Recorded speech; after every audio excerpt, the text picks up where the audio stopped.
Assalamualaikum warahmatullahi wabarakatuh. Perkenalkan, nama saya Siti Khairunisa, kelas BC 93 dengan NIM 2004075120064, Fakultas Ilmu Pendidikan, Prodi Pendidikan Guru SD Bilingual.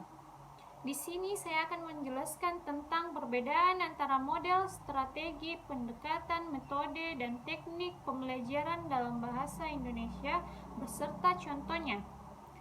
Yang pertama, model pembelajaran. Model pembelajaran pada dasarnya merupakan bentuk pembelajaran yang terbentuk dari awal sampai akhir yang disajikan secara khas oleh guru.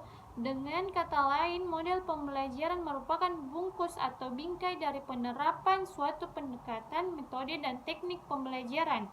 Kendati demikian, seringkali penggunaan istilah model pembelajaran tersebut diidentikan dengan strategi pembelajaran.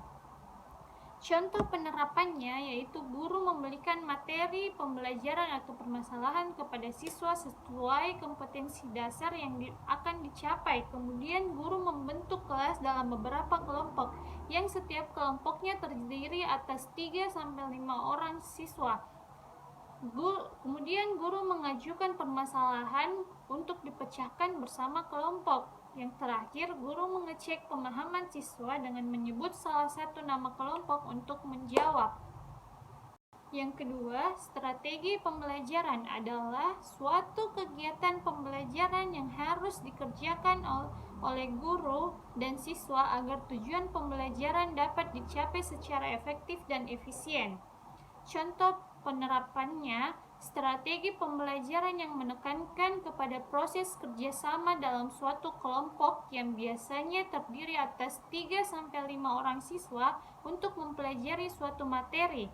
Siswa didorong untuk bekerja sama secara maksimal dengan keadaan kelompoknya. Kerjasama di sini dimaksudkan setiap anggota kelompok harus saling bantu, yang cepat harus membantu yang lambat karena nilai akhirnya ditentukan oleh keberhasilan kelompok. Kegagalan individu adalah kegagalan kelompok. Sebaliknya, keberhasilan individu adalah keberhasilan kelompok. Oleh karena itu, setiap anggota kelompok harus memiliki tanggung jawab penuh terhadap kelompoknya. Yang ketiga, pendekatan pembelajaran. Pendekatan pembelajaran dapat diartikan sebagai titik tolak atau sudut pandang kita terhadap proses pembelajaran yang merujuk pada pandangan tentang terjadinya suatu proses yang sifatnya masih umum. Di dalamnya mewadahi, menginspirasi, menguatkan, dan melateri metode pembelajaran dengan cakupan teorisme tertentu.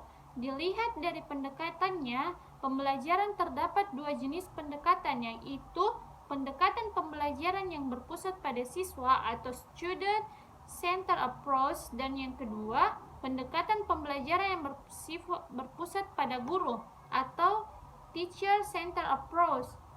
Contoh penerapannya, guru harus mampu membangkitkan ketertarikan siswa terhadap suatu materi belajar dan menyediakan beraneka pendekatan cara belajar sehingga siswa memperoleh metode pembelajaran yang sesuai baginya dengan cara mendengar, membaca, melihat, menonton video atau berinteraksi dengan lingkungan belajar lainnya seperti teman-temannya, guru, lingkungan, sekolah, dan bahkan perlu bekerja sama dalam suatu kelompok.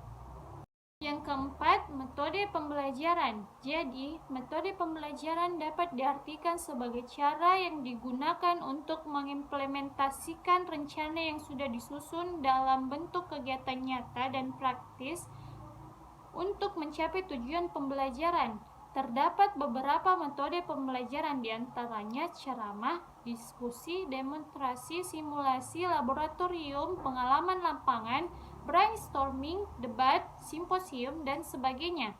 Contoh penerapannya, guru membentuk siswa dalam kelompok dan proses pembelajaran melalui interaksi dalam kelompok. Setiap anggota kelompok saling bertukar ide tentang suatu isu dengan tujuan untuk memecahkan masalah, menjawab suatu pertanyaan, dan menambah pengetahuan atau pemahaman, serta membuat keputusan.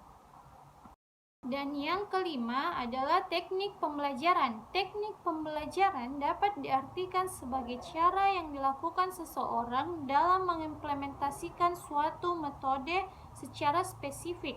Contohnya, penggunaan metode ceramah pada kelas dengan siswa yang jumlahnya relatif banyak membutuhkan teknik tersendiri yang tentunya secara teknis akan berbeda dengan penggunaan metode ceramah pada kelas yang siswanya relatif terbatas.